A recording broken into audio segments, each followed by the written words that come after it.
I am the male character who came to conquer fate and change the tragic ending of the female lead Jessica. I am also the man she later held closest to her heart. On the very first day of our marriage, I told Jessica half-jokingly that if she ever betrayed me, I would truly disappear completely, from heaven to earth. She would never be able to find me again. It scared Jessica so badly that she locked the doors of our home and spent 7 days and 7 nights in reckless passion with me. She was afraid that I would disappear and even more afraid of having to face a world without me. So she chose to love me twice as hard. Until one day I discovered that she was keeping a secret lover, and the man she was hiding was none other than the original male lead of this world. So I summoned the long-absent system. I apply to disappear from this world. I want to go home. I don't want to keep changing her fate anymore, a fate where she is dragged down by the male lead, tortured to death and utterly ruined. Chapter 1. Host. Are you sure you want to leave? Once confirmed, 3 days from now all traces of your existence in this world will be completely erased. At that time everyone will forget you, except for your wife Jessica. I closed my eyes and let the cold snowflakes fall onto my face. They melted into water and slid down. Yes. I'm sure.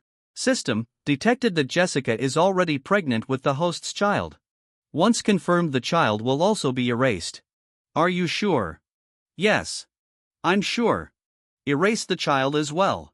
When I said those words, I still couldn't hold back my tears. The moment they fell, my heart ached uncontrollably. I am a conqueror. I came to this world because I couldn't bear Jessica's tragic ending in the book. In the original story, she would be deceived by the male lead at the peak of her career, lose everything she owned, and end up completely ruined and disgraced. To prevent all of that, after coming to this world, I chose to start as a 7-year-old orphan, just to grow up with her, rely on each other, go from having nothing to achieving fame and success together. For 16 years I finally managed to help her miss every single encounter she was supposed to have with the male lead from the book. Originally, once I completed the mission, I could have taken the enormous reward and retired with honor. But watching her look at me every day, her eyes filled with starlight, meant only for me. I completely fell. I still clearly remember the day the company went public. On the massive electronic screens across the entire capital, my wife Jessica's interview played on a loop. Dawn Group was named after my husband. That was also a promise I once made to him. Jessica truly loved me. On the day of the successful listing, she transferred all her assets and shares into my name. When faced with reporters' questions, the woman who was always calm and decisive blushed for the first time. To me, James is my entire world. Yes, my entire world. Once. I believed that too. That was why I chose to stay. Since she saw me as her whole world, how could I abandon her alone? But staying in this world was never easy. So I paid the price with my 2 legs, and from that day on I spent every day and night confined to a wheelchair. Even so, Jessica never once despised me. Every time she attended high society banquets, she would personally push my wheelchair, proudly introducing me again and again, her eyes full of affection. This is my husband, James. I knew she was afraid I would feel inferior, afraid I would doubt her sincerity, afraid that she might leave me because I was disabled. I never doubted her sincerity. It's just that sincerity is like snowflakes, beautiful but fleeting. 2 months ago I discovered that Jessica was keeping another man outside. Every time she used the excuse of an important meeting, she was actually going to be with a man named Christian. Christian, the name of the original male lead. The childhood friend who should have appeared by her side when she was 6 years old. So they still met in the end. Even without sharing hardship, they still fell in love at first sight. I rubbed my face, pushed my wheelchair from the balcony back into the room, and wrote a farewell letter. In it I wrote about my origin, my purpose, and her future. I wasn't trying to change her ending anymore. After coming to this world for 16 years, I just wanted to give my past self an explanation. James. What are you writing? Jessica walked over with a bowl of medicine. Seeming to notice my low mood, she spoke softly in a coaxing, almost coquettish tone. There were a few things at the company that needed handling today, that's why I came back late. But I bought your favorite pastries. After you finish the medicine, I'll get them for you, okay? I took the bowl from her and drank it down in one gulp, not wanting to expose her lie. That afternoon the group couldn't find Jessica for the meeting. They even called my phone, so where exactly were these things to handle? James. Do your legs feel any better today? As she spoke, Jessica bent down and gently massaged my legs. Before long, a thin sheen of sweat appeared on her skin, fragrant and glistening. In the past, whenever I saw her treat me with such care, I would feel both embarrassed and deeply moved. But now as I looked at the glaring hickey on her neck, my heart slowly sank. So it turned out that those moments that once moved me so profoundly had long been mixed with traces left by someone else. Instinctively I pushed my wheelchair away from her, then reached for the farewell letter on the table. My hand trembled slightly as I packed my luggage. Host detected that the target character Jessica's affection level toward you is still as high as 99.99%. The system's voice sounded by my ear, but I simply shook my head. No. I have seen Jessica at 100%. So even a 0.01% lack of purity is a 100% betrayal. The system fell silent. It probably understood as well. Someone like me has an extreme emotional obsession, either 100% or 0. Holding the activation command that had materialized in my hand, I passed it to Jessica as if nothing were wrong. Jessie, this gift is for you. But you have to promise me you won't open it until 3 days later. Okay. Jessica smiled sweetly. Tomorrow is our wedding anniversary too. I've prepared a surprise for you as well. All right. Beep. The Conquered has officially initiated a farewell to the target mission. Transmission will begin in 3 days. Chapter 2. The next day Jessica happily pulled me out of bed full of excitement as she insisted on taking me to the small island where we had first confessed our love. Because of our story, that place had now been dubbed by people as the sacred land where the god of love descended. Along the way Jessica kept emphasizing that she had prepared a surprise for me today. Host, according to system calculations the target intends to tell you that she is already pregnant. Hearing the system's words my heart stirred for a brief moment. Ever since 2 years after our marriage my dream had been to have a child with her, because that would be proof that I could leave something of myself behind in this world. But now, forget it. My heart sank once more. I turned my head to look out the window and didn't respond to Jessica. The excitement on her face froze for a second, yet she still smiled gently. What's wrong? James. Is your leg hurting again from the bumpy ride? Jessica softly massaged my legs just like before, then personally pushed my wheelchair out of the car, her movements careful and meticulous. Look. It's Jessica and her husband. They're even better looking in person than on TV. And so loving. The moment we got out of the car we were surrounded by a crowd. Amid the noisy chatter Jessica shyly leaned against me looking exactly like a loving wife. A young couple excitedly squeezed their way in front of us. President Lin. We're getting married next month. Could you and your husband write us a blessing on our wedding photo? Everyone says you're the god of love. With your blessing we'll surely be as happy as you and your husband. I froze for a moment, just about to refuse, when Jessica was already smiling and writing a message on their photo. James. You write something too. She handed me the pen and the photo, her eyes full of anticipation. I looked down and saw what she had written: may you be like James and me, together for all lifetimes, forever in love, never to part. Seeing those words my stomach churned. In the end, faced with Jessica's hopeful gaze, I shook my head. Vows are useless. True love doesn't need to be put on display. As long as you only have each other in your hearts and eyes, you'll definitely stay together forever. At that, Jessica's expression stiffened and the couple exchanged awkward glances. The man seemed to sense something was wrong. After saying sorry to bother you, he quickly pulled his girlfriend away. James. What's wrong with you? Did I do something wrong? As if she had realized that I knew something, Jessica looked at me with panic and fear of losing me, fear that I might leave her. She probed cautiously. No. I finally spoke. I was just thinking about a movie I watched today. Jessica immediately let out a sigh of relief and smiled as she followed up, what movie? I slowly turned my face toward her and met her gaze. The female lead used to love the male lead very much, but later she changed her heart and kept hiding it from him. I stared quietly at Jessica's face, watching every subtle change in her expression. Jessie. If one day you changed your heart. Never. Absolutely never. Before I could finish, Jessica hurriedly cut me off as if she couldn't accept such a possibility.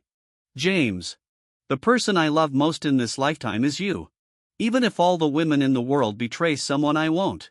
I can't live without you. At that moment I suddenly felt an unbearable pain in my heart. And in the very next second her expression changed. I felt a sudden rush of heat in my nose and I slid straight out of my wheelchair, collapsing onto the ground. Beep. System notification: as the host is about to disengage, bodily functions will gradually weaken.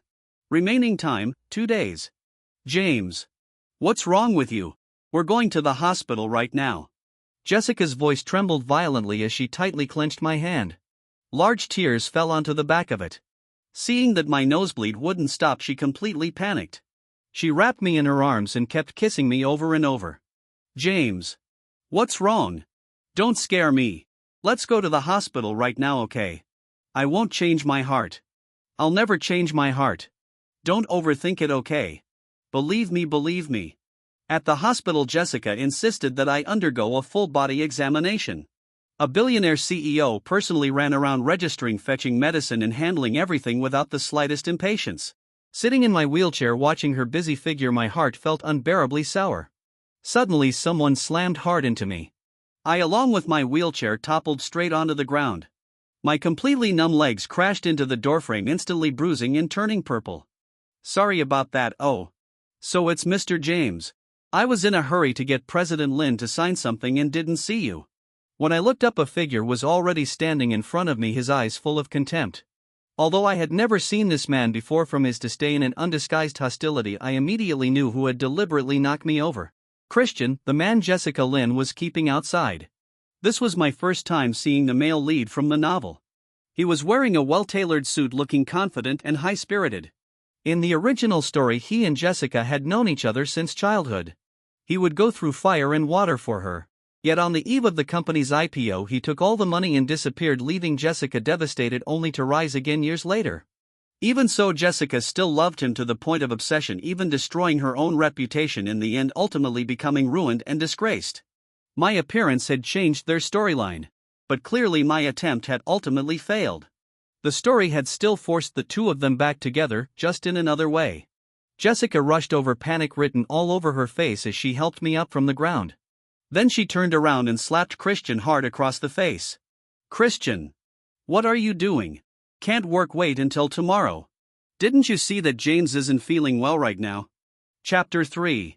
Jessica was so angry that her face turned pale, yet the panic in her eyes could not be concealed. Beep. The target's affection toward the host has reached 99.999%. Favorability toward the original male lead has dropped to 0.001%. Is that so? Yet what I saw clearly was the guilt hidden deep in her eyes, growing stronger by the second. I pretended to casually size up Christian, but the moment I noticed the lip mark on his neck, I froze.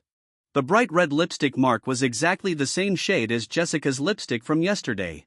Assistant Christian is really considerate, I said pointedly, my tone dripping with sarcasm. Working so hard even late at night. Christian didn't care in the slightest. He casually wiped the corner of his mouth and smiled. Not at all. President Lin is extremely busy. I naturally have to cooperate as best I can. If everyone were as frail as some people, wouldn't the company collapse? Don't you agree? James. Christian. Who gave you permission to speak to James like that? Jessica shouted sharply, then turned and bent down to grasp my hand. James. Don't listen to his nonsense. As long as you're well, that's the greatest happiness for me. Christian's expression darkened. President Lin. This document is really important. I need your signature as soon as possible. Jessica frowned deeply, staring at Christian with a chilling aura settling around her. I said it already, nothing is more important than James. As she gritted out each word, Christian's face grew even uglier, the unwillingness in his gaze toward me becoming unmistakable. Since there's work to do, go ahead. I'll go home by myself, I said, my tone calm to the point of being frightening. But James, are you really okay on your own? It's fine. If I don't go home, where else would I go? I replied irrelevantly, then turned and wheeled myself away. All these years since entering this world, my days had revolved entirely around Jessica. My world contained only her, no friends, no social life. Apart from her, I had nothing. Thinking this, I unconsciously turned a corner and followed them from a distance. In a deserted corner, Christian couldn't wait any longer. He pulled the pursuing Jessica into his arms and kissed her fiercely. Jessica resisted at first, pounding her fists against his chest. After a long while, the two finally separated. Jessica straightened her disheveled clothes and regained her usual cold composure. I've told you, no matter what, you are not to appear in front of James. That is my bottom line. Hearing this, Christian's eyes filled with resentment so thick it was about to overflow. Seeing his expression, Jessica softened her tone. She gently cupped Christian's face. All right. Don't be jealous. You're important to me too. Really? Christian's Adam's apple bobbed his gaze, darkening. Really? Jessica stroked his head as if soothing an injured puppy. Otherwise, she tiptoed and gently pressed her forehead to his. Otherwise, how could I have secretly supported you for so many years behind James's back? The moment I heard that, my heart clenched violently, the pain suffocating. The two locked eyes. Her gaze grew increasingly dazed, gradually stained with desire. Don't be angry anymore. How about I come over tonight and keep you company for a few hours? Jessica's words became openly provocative. Christian grabbed her arm and pulled her completely into his embrace. You're going to go back and accompany that cripple again? No. I don't want tonight. I want it now. Anger had just risen on Jessica's face when Christian, without a second thought, kissed her again, hot, frantic, and overwhelming. Jessica quickly melted under his assault, going from angry resistance to dazed compliance. They kissed as if unable to part until Jessica was nearly unable to stand. Only then did Christian reluctantly let go. Panting, her eyes unfocused, Jessica finally compromised. James isn't feeling well today. After I go back and heat up his medicine, I'll come find you. I hurriedly wheeled myself away. Even though I already knew the two of them were together, I still couldn't stop the pain as I moved on. So all these years I had been a fool, thinking I'd changed the ending, when in truth the plot had simply continued in another form. They had known each other for a long time, not just these past 2 months. That company program bearing my name, the Dawn Scholarship, had been something Jessica suddenly proposed years ago. I thought it was because she had once been drenched by rain herself, so she wanted to hold an umbrella for others. Because of our own hardships during our school years, I believed that was why she wanted to establish a scholarship to help others. Now it was clear everything had been for Christian. The woman I had given everything to love had been secretly supporting another man all along, while I, like an idiot, was kept completely in the dark. My numb, unfeeling legs lay limp on the wheelchair as if mocking my naivety. I thought I had rewritten the ending, only to realize it had all been nothing more than a joke. I pushed the wheelchair hard, trying to escape those suffocating memories, but no matter what, I just couldn't move fast enough. Chapter 4. By the time I returned home, the sky was already completely dark. The villa was brightly lit. Jessica stood in the middle of the living room, her face full of anger. Why isn't my husband back yet? Didn't I tell you to escort him? Where is he? What are you standing around for? Go look for him, now. The servants stood to the side, trembling. When they saw me, they all let out a sigh of relief. Seeing me return, Jessie hurried over at a light jog to steady my wheelchair, her joy unmistakably genuine. James. You're finally back. Why are you so late? I was worried sick. I'm fine. I gently brushed her hand away, my tone cold. Jessica didn't mind at all. She wrapped my legs into her arms as if holding something priceless. James. Don't take what others say to heart. In my eyes, you'll always be the best. As she spoke, she gently took my hand and placed it on her lower abdomen. Do you know? You're going to be a father. I looked into her expectant eyes, my heart skipping a beat. So this is our child. Even though the system had already told me personally, feeling the faint rhythm of life still left me stunned for a long time. Jessica affectionately rubbed her cheek against mine and said coquettishly, James. There's an important meeting at the company today that I have to attend. I promise I'll spend the entire day with you tomorrow, okay? I froze for a moment, then fixed my gaze tightly on her eyes. What's wrong? James. She studied my expression carefully, but the moment our eyes met, an inexplicable panic suddenly rose in her heart. Why does your face look so bad? As if suddenly realizing something, she hurriedly grabbed my hand. If you want me to stay with you, I won't go. I won't go anywhere. Go ahead. Work comes first. This is just my old problem. I said lightly, just like always. Jessica finally relaxed. She pecked my cheek gently. I promise once I'm done, I'll come back to be with you, forever, for all lifetimes. She had said these words before. Exactly the same. I pushed my wheelchair to the window. Downstairs, Jessica was holding Christian's hand, seemingly coaxing him about something. The next second, the woman who had just promised to stay with me forever wrapped her arms intimately around another man's neck, smiling brightly, kissing passionately. I stared at them unmoving, letting the pain spread through my entire body. Jessica seemed to sense something. She suddenly looked up toward my direction, but saw nothing. Hidden behind the curtain, I gave a bleak smile as I thought of the system's words. There is no child anymore. And there is no us either. I don't know whether it was because the countdown to my departure was getting closer or because I had finally lost the very last shred of hope in Jessica. That night my body weakened to the point that I came down with a high fever. In my hazy consciousness I heard Jessica's anxious cries by my ear. "James! Wake up! Don't scare me!" She fumbled as she checked my forehead. "Why are you burning up like this?" After saying that she no longer cared about anything else, she lifted me up and rushed straight outside. My consciousness gradually scattered, my entire weight collapsing onto her. The two of us tumbled down the stairs together. Jessica didn't hesitate for even a second. She used her own body as a cushion to catch me letting out a muffled groan of pain. She barely ever drove, yet she sped wildly all the way to the hospital. Amid the howling wind, all I could hear were her frightened sobs. "Doctor! Hurry! Check on him!" The moment she saw the doctor, she roared hysterically. "If anything happens to James, you might as well shut this hospital down." Amid the chaotic footsteps, I struggled to lift my eyelids. Jessica was gripping my hand tightly, her eyes swollen and red as tears kept falling. "James! You must be okay. I can't live without you." Her usually immaculate clothes were smeared with mud. Her ankle was badly swollen, yet she stubbornly jogged alongside the gurney the entire way. "The day after tomorrow is your birthday," she said shakily. "The flowers on our island have bloomed again. I'll take you to see them, okay?" "I won't be able to see them. The day after tomorrow is the day I disappear." I let out a bitter laugh in my heart, then completely lost consciousness. When I woke up again, it was already the next day. There were 2 days left before my departure. No. Judging by the sunset outside, there should only be 1 day left. Seeing that I was awake, the nurse hurried over to take my temperature, her face full of gossip. "Sir, your wife really treats you well. She stayed by your side all night last night. No one could persuade her to leave. She wiped your sweat, changed your medicine, and even warmed the 4-needle in her hands, first afraid you'd feel cold. Oh right, her assistant came looking for her just now. The two of them left in quite a hurry. Do you want me to help you contact her?" I shook my head. "No need." After the nurse left, I struggled out of bed, wanting to go to the doorway to get some fresh air. But the moment I pushed the door open, I heard an argument coming from the corridor. It was Jessica and Christian. "What are you doing here?" Jessica lowered her voice as if afraid of disturbing my rest. "You promised you'd accompany me today to pay respects to my parents," Christian said, lowering his head innocently like an abandoned puppy.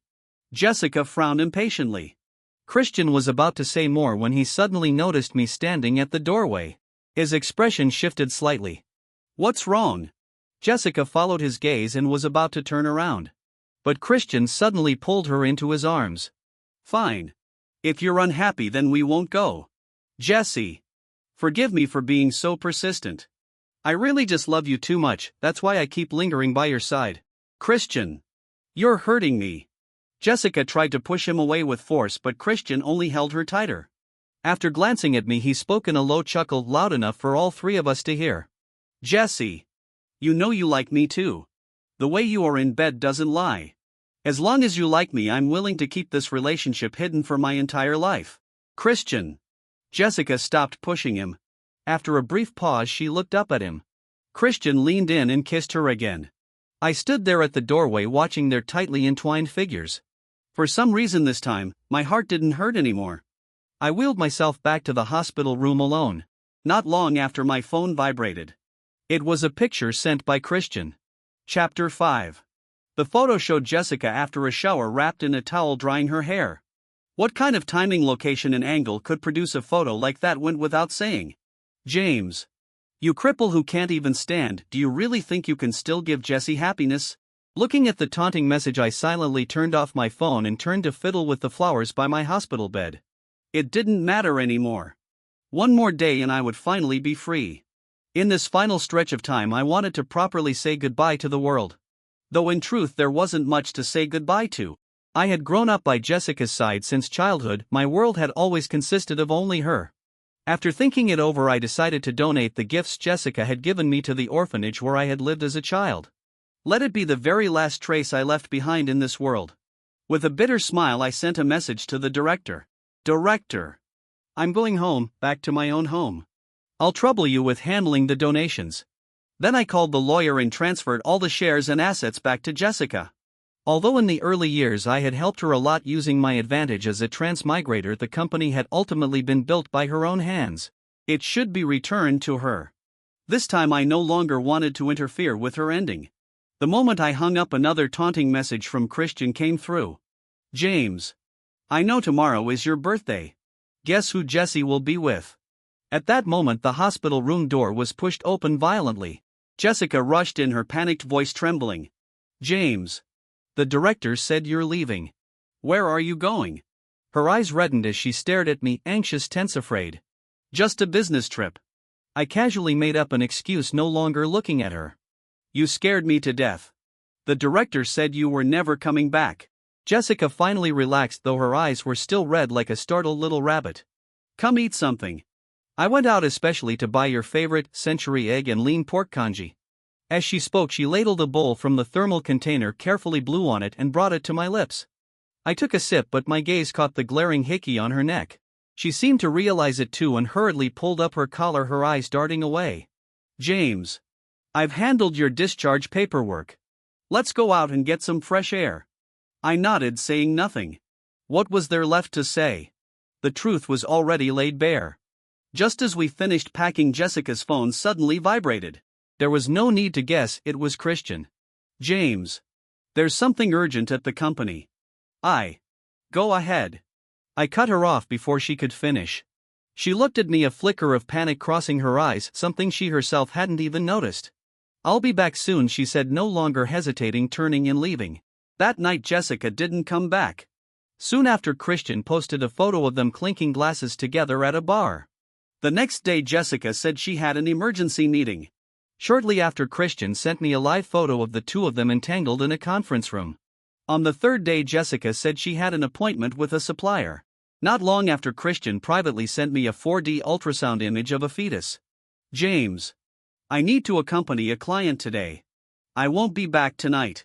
Take good care of yourself. James. There's an important meeting at the company. I cooked you some congee and left it on the table. James. I'm a bit busy today. I'll definitely stay with you tomorrow. I deleted all the chat records, my heart utterly dead. Then Jessica sent another message. James. Tomorrow is your birthday. Shall we go to Love Island to see the flowers together? I didn't reply. I turned off my phone and tossed it aside. The system's cold notification echoed in my mind. Post-life countdown, 24 hours. The next day, the very last day of my life. I packed up everything I had previously listed for sale online and sent it out. I emptied the room and emptied my heart as well. Jessica still hadn't come back. Turning my head, I saw the news playing on TV. A man had nearly drowned on Love Island and a woman was frantically giving him mouth-to-mouth resuscitation. Christian. Don't scare me. I can't live without you. As the camera zoomed in, I recognized her instantly. It was Jessica. And the one she was kissing was Christian. The news was cut off almost immediately. The very next second Jessica's call came through. I didn't answer. I let it ring again and again until it finally fell silent. Those clumsy excuses, I didn't want to hear them anymore. I wheeled myself to the small shop where we first met and ordered 2 bowls of our favorite beef noodles. Young man. Why are you alone today? The owner asked warmly. Where's your girlfriend? Her. I replied calmly. She's gone to be with the one she was destined for. My tone was steady, as if I were talking about something completely trivial. The owner's expression dimmed. She didn't say anything else, only silently brought me a bottle of iced cola. As I ate, hushed whispers drifted in from around me. The news had spread even faster than I'd expected. Some people pointed at me and whispered. Some looked at me with pity. Others secretly raised their phones to take photos. I ignored it all, chewing slowly and finishing the last bite of noodles. Then I dialed her number, a long-lost smile on my face. The time's up. I said. You can open the gift I gave you now. Her panicked voice came through the phone. James. Where are you? Don't believe what they said on TV, listen to me, let me explain. James. Are you at that little congee shop? She seemed to realize something, her voice filled with pleading. Wait for me. I'm coming to find you right now. Let's do this together, okay? And the baby too, we can do it together, can't we? Together. There is no together anymore. Jessica. From now on there's only you. The rest of your life only you. Host's life value has reached 0. Mission failed. Binding terminated. As the system's cold announcement echoed, cries of shock erupted from the crowd around me. I felt my body beginning to disperse little by little, breaking apart into countless points of starlight dissolving into the river. And then from behind me came a heart-rending scream. James. Chapter 6. James. Where are you? I drifted in the air and saw Jessica stumble over, calling my name in a trembling voice. Have any of you seen my husband? He was just here. She stopped passers-by along the riverbank one by one, asking frantically like a little girl who had lost her way, completely at a loss. But no one could give her an answer. The onlookers only shook their heads, casting complicated looks her way. No. James wouldn't leave. He said he'd wait for me so we could celebrate his birthday together. Jessica muttered to herself, panic-stricken, as she stared toward the middle of the river. The rippling water reflected the setting sun, glaring painfully bright. It's James. He's waiting for me. Jessica went mad, rushing toward the river. The crowd hurried to stop her. I hovered in the air like a bystander, watching her throw herself into the river without hesitation. The icy water soaked her clothes and extinguished the very last trace of hope in her eyes. Jessica choked on several mouthfuls of water as her body slowly sank, yet her gaze refused to give up, searching relentlessly. James. You can't just leave me like this. You promised we'd go to Love Island together to see the flowers. Her cries came in broken gasps, her desperate figure rising and falling in the river, reflecting the final glow of the sunset. Congratulations. Host. Target character Jessica's affection toward you has reached 100%. Conquest complete. Warning. System error detected. Separation process is irreversible. Host will be sent back to the real world. Warning. System malfunction detected. Host will temporarily remain as a sole entity. Still have to stay here. I let out a bitter laugh and swayed my semi-transparent body. The crowd on the shore fell into chaos. Some hurried to pass over life rings, others called for help. The police arrived quickly and pulled the nearly drowned Jessica out of the water. The woman who once shone brilliantly on television was now nothing more than an empty shell that had lost its soul. Her face was pale, her lips purple. Her stiff body trembled under the rescue blanket as she kept murmuring my name. James. James. Miss. Is this your bag? A police officer picked up a canvas bag from the shore and handed it to her. I recognized it at a glance. It was the gift I had once given Jessica. Back then we were both poor, so I had made this bag by hand for her. Even after she became the wealthiest woman in the country, she had never parted with it. I still remembered a reporter once asking her why she chose to carry such an unfashionable bag to public events. She had smiled brightly and said it was a gift from her husband. But after Christian appeared, Jessica changed her style entirely. The bags at her side became nothing but luxury brands like LV. I hadn't expected that today she would deliberately switch back to this canvas bag. Yes, it was a gift from my husband, she said hoarsely. I can't find him. The same words spoken again were now steeped in sorrow. Watching Jessica's display of grief, I couldn't help but find it a little laughable. Suddenly, as if she had realized something, she hurriedly rummaged through the bag and pulled out the gift I had left for her. The delicate little box was still intact, as if nothing had ever happened. Right, James left me a gift. He said he wanted to surprise me. He must be joking with me. Yes, it has to be that. Her trembling hands moved to open the small box. But the moment it opened, tears slipped down silently. The box was empty. Inside lay only a light slip of paper. Jessica hesitated for a moment, then finally unfolded it. Jessica. I'm going back to my own world. That was the last sentence I left for her. Upon seeing the note, Jessica covered her mouth, breaking down into sobs. James, this surprise isn't funny at all. Those few short words were like a blade cutting her heart open, blood dripping from every stroke. She could hardly believe that such a resolute farewell could come from someone as gentle as I had always been. I floated in the sky, watching Jessica sit dazed on the ground, clutching the note. James. Where are you going back to? Didn't you say I was your whole world? She sobbed softly, yet didn't dare let her tears fall onto the paper, as if afraid of destroying the last trace of me between the lines. I let out a cold laugh and turned into a gust of wind, gently carrying the note away. No. Jessica reached out to grab it but stumbled and fell to the ground, watching helplessly as the paper drifted away with the wind. Chapter 7. Suddenly fragments of words I had once spoken while drunk flashed through her mind. I'm a transmigrator. I don't belong to this world. Her hands trembled slightly as she remembered the red string she had once tied for me. She hurriedly looked down at her own wrist. But the red string was long gone. Just like our relationship. Just like the final gift I had left her. Gone without a trace. Perhaps even Jessica herself had forgotten that after she promoted Christian to her assistant, that red string had been replaced with a couple's bracelet the two of them wore together. The crowd around her gradually gathered closer. They finally recognized that this soul-lost woman was none other than the richest woman, Jessica. That's really the female tycoon Jessica. Why is she crying like this here? Didn't she just say she was looking for her husband? Did her husband jump into the river? No way. Weren't they a loving couple?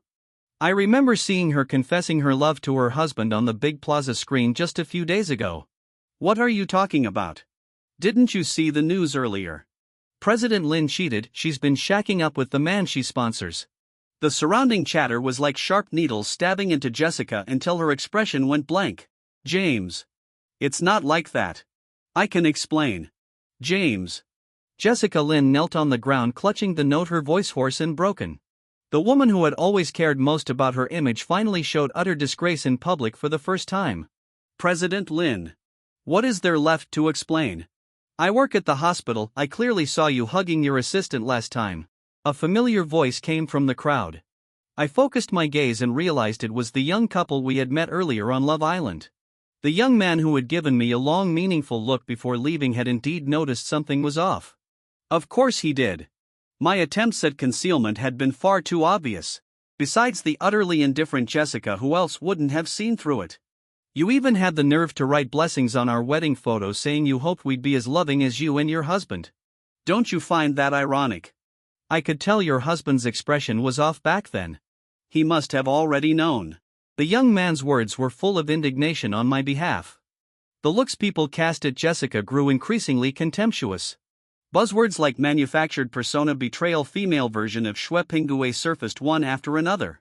Jessica's face grew even paler as she stared at the river in disbelief. He already knew. How could that be? I saw her bite down hard on her lip as tears streamed down her face. I also saw her desperately trying to steady herself, trying to deceive herself. This is all just a misunderstanding. I can explain. James. Come out okay. Don't listen to their nonsense. Just as despair was about to completely swallow her, Christian squeezed out from the crowd. Jessie. Are you okay?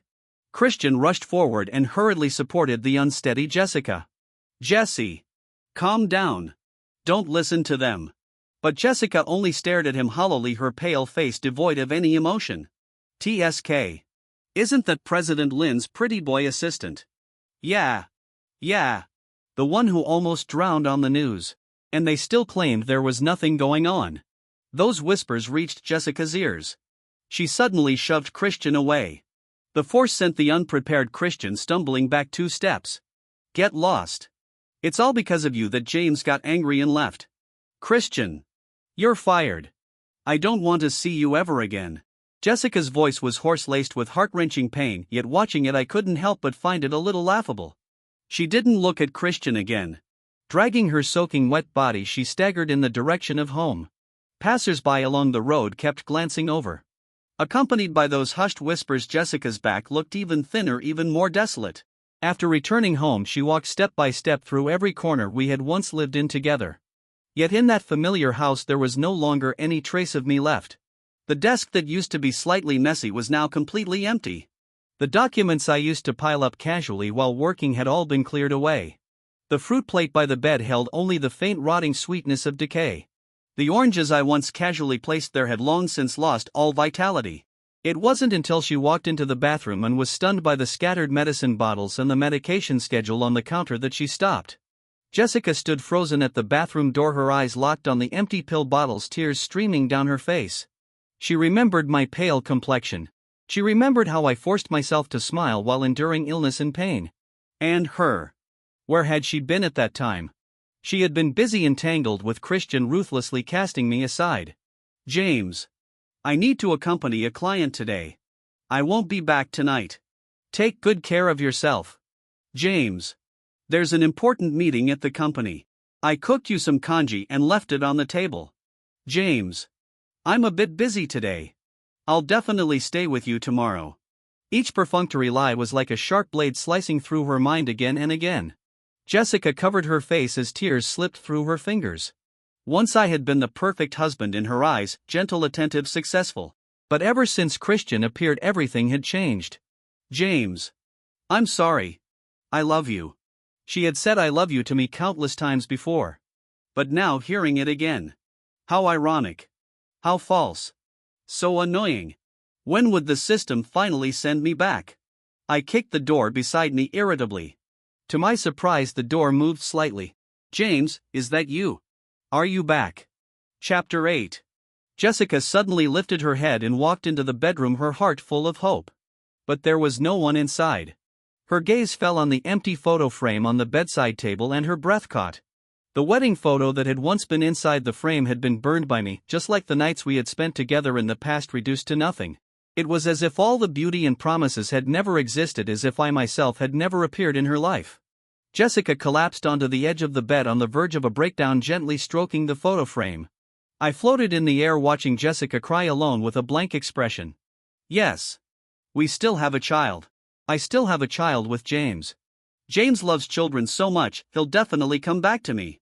At that thought, Jessica was overjoyed and ran toward the hospital. The child was gone. I followed Jessica as she drifted into the hospital, my eyes fixed on her increasingly pale face. When Jessica learned the devastating news, she went completely insane and smashed her head against the wall. She was rushed into the emergency room on the spot and barely survived. Christian rushed over immediately, his face dark with anger. Have you lost your mind? Jessie. You were willing to throw your life away for that cripple. What's so good about him? Is he really worth this? Jessica lay on the hospital bed, a trace of sorrow flashing through her eyes. Christian. Stop pretending. I saw the messages you sent to James, every single one clear as day. You deliberately delayed me. You're the one who killed my James. In an instant, suffocating tension filled the air. Christian. I'm not blind. Don't think I don't know what you've been secretly doing at the company during this time. Jessica let out a cold laugh and continued. Her usually gentle eyes were now filled with icy light, as if she could see straight through Christian and expose his true face. In that moment, Christian's face turned deathly pale. In the original story, Christian, as the male lead, had exploited everything Jessica had to climb upward, all for the sake of reaching the pinnacle of power. In this lifetime, although my appearance had changed their original trajectory, Christian still hadn't given up. He deliberately approached Jessica and became her assistant, merely to steal company secrets and pave the way for his own rise. I had warned Jessica many times to be careful, but she thought I was just jealous. It wasn't until just now, when she accidentally found the messages Christian had written to me at home, that she finally realized the truth. Christian had indeed approached her with ulterior motives. This revelation turned her entire world upside down. She had actually ignored the husband she loved most for the sake of this liar. The two of them argued hysterically, the scene like a silent war, the air thick with the smell of gunpowder. And I simply watched this farce quietly, watching the two of them tear into each other like a rabid dog biting its own tail. Before long, Jessica kicked Christian out of the company without a sound. Instead, he sneered coldly. Jessica. Do you really think kicking me out will erase your guilt toward James? And how much better are you really? Back then, when you were starting the company, didn't you use him plenty as well? We're all the same in the end. Before he could finish speaking, a swarm of reporters rushed in. Camera flashes and lights exposed their humiliation in full detail. Christian fled in disgrace while Jessica was struck to the core by his words and stood frozen in place. Fragments of memory flooded over her like a tidal wave. She heard herself softly making that vow. James. I'll stay with you for the rest of my life. But sadly, she broke that promise. She remembered how we played together at the orphanage, how we stayed up all night eating instant noodles to start our business, how we kissed passionately under the spotlight, oblivious to everyone else. Those once beautiful moments drifted farther and farther away amid her regret. With vacant eyes, she pushed past the crowd and walked toward the riverbank where I had disappeared. The wind roared in her ears. Using the last of her strength, she jumped into the surging river. James. I'm coming to be with you. I said it before, if you're not here, I won't live on alone. And I felt only an unspoken cold mockery in my heart. Too late. This kind of forced devotion chasing after death was nothing more than ridiculous. At that moment, a familiar system notification suddenly sounded in my ears. Mission complete. System restored to normal. Host will be transmitted back to the real world. My consciousness was violently pulled away. Before I could recover from the shifting scenes, I had already felt the tangible sensations of the real world. Back in reality, my whole body felt as if it were falling apart.